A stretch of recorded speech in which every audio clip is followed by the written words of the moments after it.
We're live. Good evening and welcome to the regularly scheduled Finance Committee meeting. It is Monday, November 17th at 5:15 p.m. I am the chair this year, Susan Dean.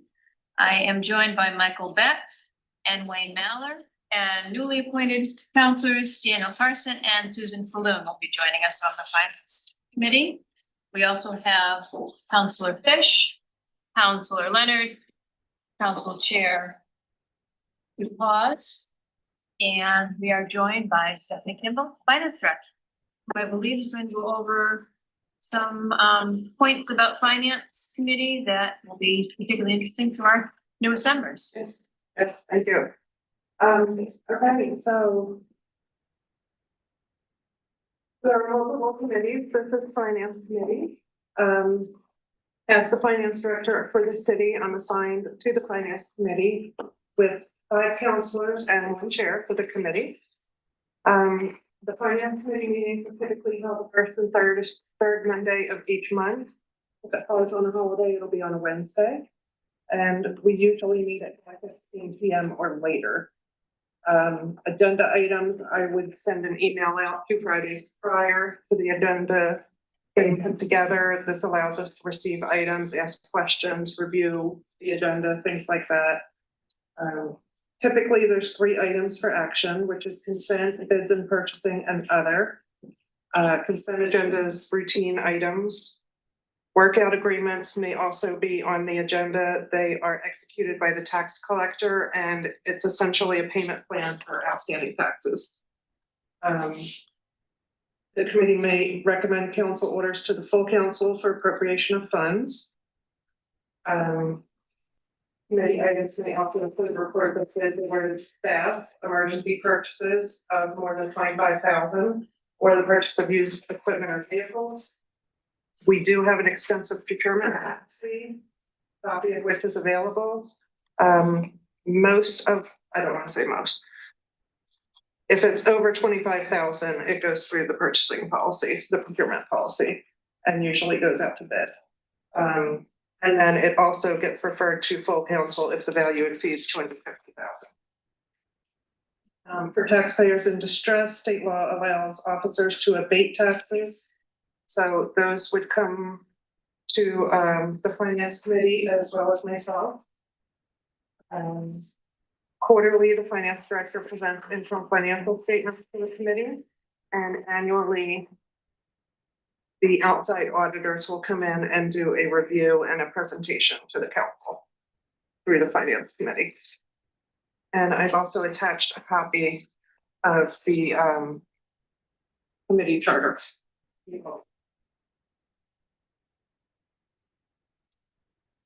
Any questions? Dr. Mallard. Would it be possible, or would it be a big deal if when we get a bid, if we got a copy of the bid that was sent out, so we'll know what we're talking about? When we were, like it says, we have a bid for the assessment, we don't see the copy of the bid that went out really. Sometimes it's nice to know because it's very confusing. Okay. Yeah, definitely. Are these multiple page bids?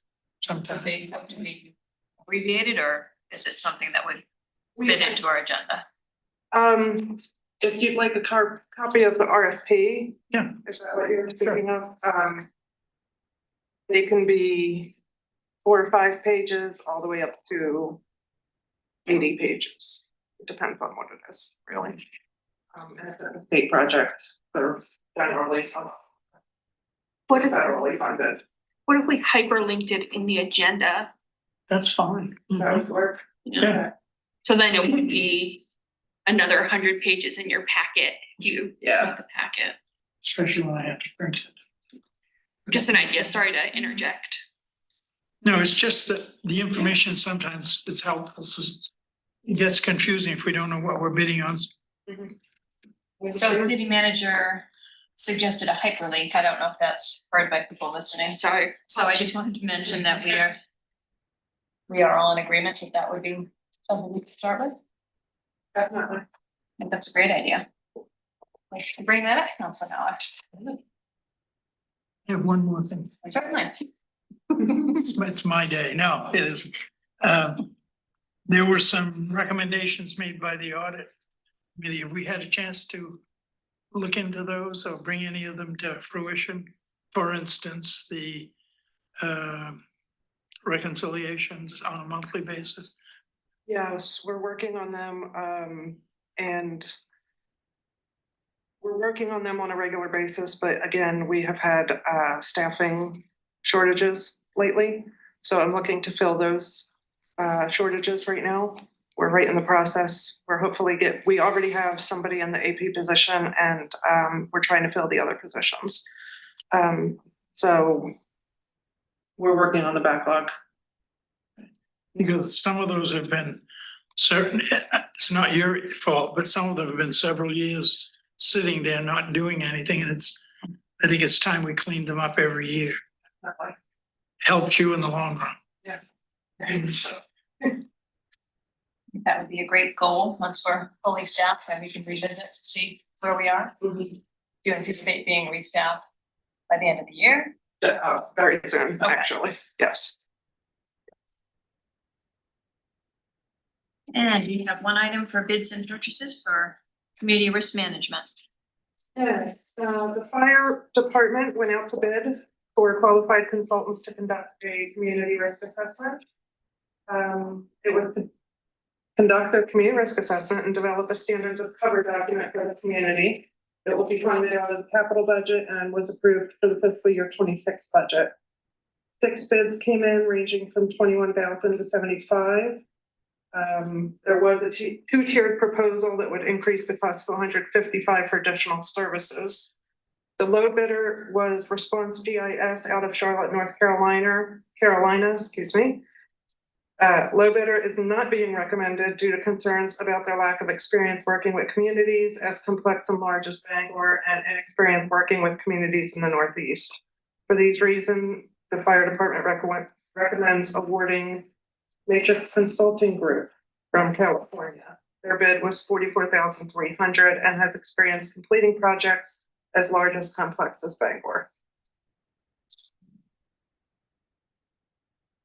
Any questions or concerns on this? I have a question, because I'm new to this committee and process for the city. Mhm. How are these ranked? Is it primarily based on the dollar amount, like the cost of the bids? Obviously, this had other factors because the Mhm. lowest bid didn't get it. And is there any priority given to local bidders if there are local bidders? This is a very good reason why RFPs should be included in the packets. I was gonna say, yeah, actually, that probably would answer all these questions. They have the selection criteria included in the Okay, RFPs, yeah, which would be yeah. great. No, the departments use multiple evaluation criteria, so it's not just the dollar amount. Each department, depending on the project, depending on the department, I would say. So every RFP is different then, it's not, like, for example, I'm familiar with the state process and it's a specific weight for, the cost and the, qualifications, and I forget the other one, but they're all the same, so these are not all the There's same. selection Okay. criteria that's included within the RFP. And then, so moving forward, you'd be able to see that selection criteria Okay, when we're going into this, thank you. which would be good. Any other questions? We can move forward. We have a resolve accepting a $7,500 donation from Fidelity Charitable on behalf of Louise and Miles Fryer Charitable Fund. Staff recommends using the funds for Bangor residents in need of assistance through the Department of Public Health and Community Services. They administer programs to help Bangor residents in need. Due to the current federal government shutdown, delays and reductions in SNAP benefits and LIHEAP and other factors, anticipates continuing to see an increased demand of program utilization.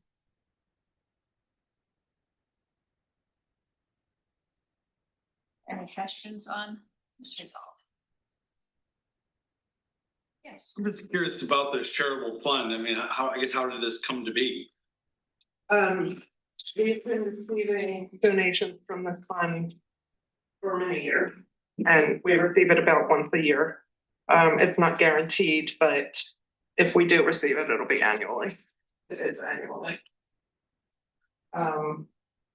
Board gets together and they decide where the money goes.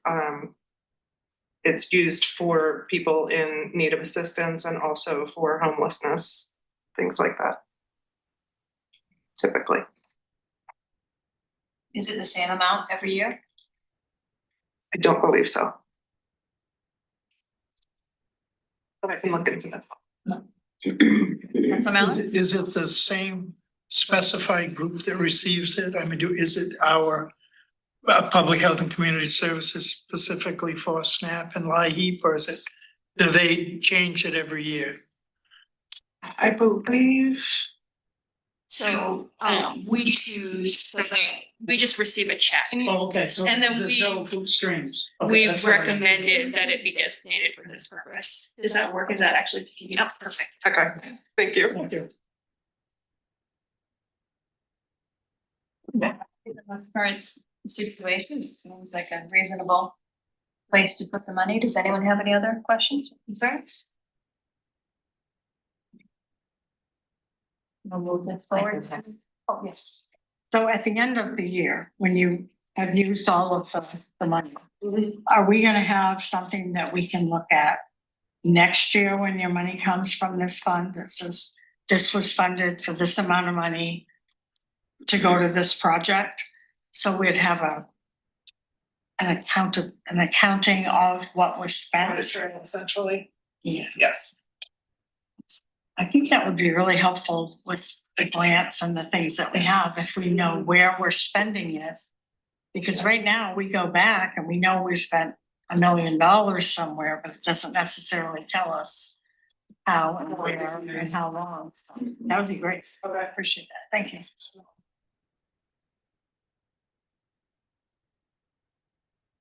We'll move that on to the next council meeting. Next is an order ratifying the city manager's actions to apply for a passenger facility charge, or PFC application. Yes, airport staff is requesting to ratify the actions to submit PFC application to the FAA to fund the TSA checkpoint expansion project in the amount of $16,449,413. They also request approval to allow the city manager to accept and appropriate the same funds. Recent discussions were had with the FAA regarding PFC collections occurring at a faster rate than anticipated. They originally planned on submitting this application in early 2026, but due to faster collections, the airport had to move swiftly with the submission to avoid a lapse in collecting funds. And Jose is here to. Good question. You're joined by Jose Zaveda, Airport Director. Any questions for Jose on this? We talked about it before. Yeah, the only thing, for the airport director, the only thing that I would add is so when it comes to PFC applications, it's an imperfect math. So we get approval for the start date, but because it's a fee that's associated with the number of passengers, so we don't really quite know when we're going to finish the collection period. And so because of the high number of passengers we've seen this year, our collection period closed sooner than expected. And obviously the FAA notified us that we needed to submit the new application so we could continue to collect funds. On average, the airport collects about $100,000 per month. And so obviously we wanted to make sure that the application was in place for I do have a question for you. It's per passenger. Is that per trip or per like one way? If you have. So it's a little bit of a complicated, well, not too complicated, but basically any passenger that uses the airport gets charged $4.50 on their ticket. And if it's a multi-leg ticket, then it's another $4.50. And so At it's each. at each airport Airport. up to I believe it's up to $14 per trip. And so all of this is handled through the airlines, and out of the $4.50 that we collect per passenger, they take an administrative fee of 11 cents. And on a monthly basis, they submit the collective charges. So are you receiving it when we leave and again when we return? That is if You don't go over the 14? you're right, and basically, yeah, so you kind of spend the 14 as you go. If you have more than like 3 different stops, then it counts before you make it here. But Okay, yeah. good to know. Mhm. Any other questions? And then we'll move this to council next week. Yeah. And last up, we have a resolve accepting and appropriating 16,413. So it's basically the same thing, but. So one is just to say yes to it and the other is to actually accept it. One is to accept the application for the PFC application, to ratify the application, excuse me. I want to accept and appropriate the money. So both will be seen next week. Yes. Assuming no questions on that one either. Wonderful. So I believe that concludes the finance meeting and we are adjourned and my screen is dead. So if someone could tell me what you guys.